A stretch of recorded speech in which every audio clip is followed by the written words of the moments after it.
Alors Jésus se mit à faire des reproches aux villes où avaient eu lieu la plupart de ces miracles, parce qu'elles ne s'étaient pas repenties. Malheur à toi, Chorazin, malheur à toi, Bethsaïda, car si les miracles qui ont été faits au milieu de vous avaient été faits dans Tyr et dans Sidon, il y a longtemps qu'elles se seraient repenties en prenant le sac et la cendre. C'est pourquoi je vous le dis, au jour du jugement, Tyr et Sidon seront traités moins rigoureusement que vous.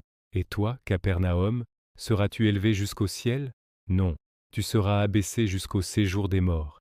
Car si les miracles qui ont été faits au milieu de toi avaient été faits dans Sodome, elles subsisteraient encore aujourd'hui. C'est pourquoi je vous le dis, au jour du jugement, le pays Sodome sera traité moins rigoureusement que toi. Dans ces paroles puissantes résonne un appel solennel, un appel à ouvrir nos cœurs, à ne pas laisser l'habitude nous aveugler devant les merveilles de la vie et les signes de la présence divine. Combien de fois restons-nous insensibles aux miracles quotidiens qui se déploient sous nos yeux? Ces paroles nous interpellent, nous invitant à une profonde introspection, à un véritable changement de cœur, loin de l'orgueil et de l'autosuffisance. C'est une invitation à ne pas passer à côté de la grâce qui nous est offerte chaque jour. En ce temps-là, Jésus prit la parole et dit « Je te loue, Père Seigneur du ciel et de la terre, de ce que tu as caché ces choses aux sages et aux intelligents, et de ce que tu les as révélées aux enfants. Oui, Père, je te loue de ce que tu l'as voulu ainsi. Toute rejet, toute chose m'ont été données par mon Père, et personne ne connaît le Fils, si ce n'est le Père. Personne non plus ne connaît le Père, si ce n'est le Fils, et celui à qui le Fils veut le révéler. Après la sévérité de l'avertissement vient la douceur de la révélation. Le ton change, il devient une prière de gratitude. La vraie sagesse ne se trouve pas dans la complexité de l'intellect, mais dans la simplicité d'un cœur d'enfant. C'est dans l'humilité que Dieu choisit de se révéler. Il ne s'agit pas d'une connaissance acquise par la force de l'esprit, mais d'une connaissance reçue comme un don, une relation intime offerte à ceux qui s'approchent avec confiance et ouverture.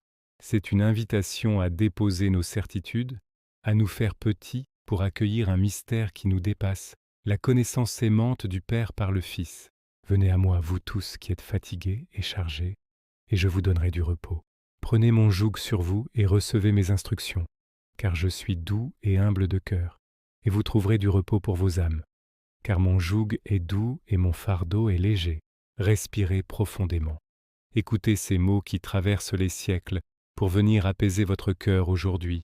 C'est l'invitation la plus douce, la plus tendre, pour vous qui portez le poids du monde sur vos épaules, qui ressentez la fatigue de la lutte, l'épuisement des soucis.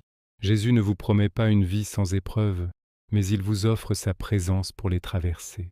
Son joug n'est pas celui de l'esclavage, mais celui d'une alliance, d'un chemin parcouru à deux. C'est le partage du fardeau, allégé par son amour infini.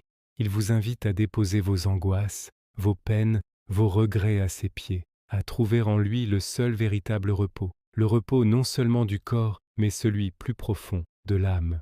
Laissez cette promesse infuser en vous, vous envelopper de sa paix et de son espérance.